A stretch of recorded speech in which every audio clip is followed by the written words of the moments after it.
Well, I have another question.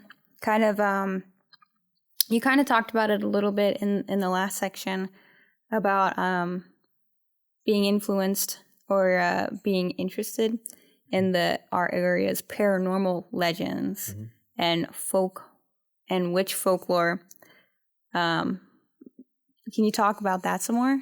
So I remember the first time I knew I wanted to be a storyteller was after I heard the story of the lost children of the Alleghenies. Are you familiar with that? I'm not. So it happened it's Bedford County, happened in Blue Knob State Park now, with its Blue Knob State Park. And, it's a long story, but basically these two kids wandered off in the woods. It was the biggest manhunt in U.S. history at the time. They didn't find the kids until they had passed away. And there's some paranormal element to it. Apparently, Jacob Dybert was his name. Had a dream exactly where the kids were supposed to be. They went there and found them. Wow. They had passed. But I remember hearing that for the first time. It was around a campfire. It's all the ways that it should be. I probably had a s'more or something. And I was like, man, that was, whatever this is, I want to do something with this in my life. And I love ghost stories. We have a lot here, like the White Lady of Wapsie and, Bedford County's got a lot. We have like the Whiskey Rebellion thing, and George Washington slept there one time, and we really love to push that.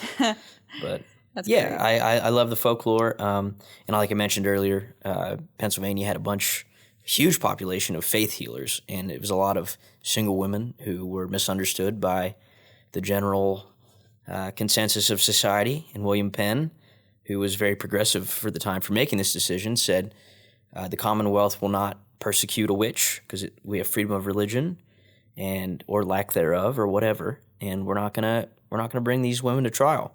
They didn't do anything wrong. I think that particular trial was because she had been accused of making the neighbor's milk cow go dry, right? So Massachusetts did, and now they get millions of dollars a year in tourism, and we did not, and we don't. So, Well, that's interesting. I actually didn't know we had such like a history with witches in this state at all. Yeah, so like my banner, for example, that's a hex sign, and not hex like a witch hex, but just a lot of the folklore and like the magic that comes from the Pennsylvania Dutch and the Germanic people who moved here. They did a lot of little funny things, and even now, if that would be done, I think people would criticize those folks or look at them a little sideways and think, what do they got going on over there? But it's just like anything.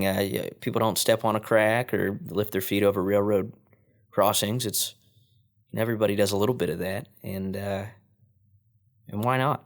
I mean, I need all the luck I can get, so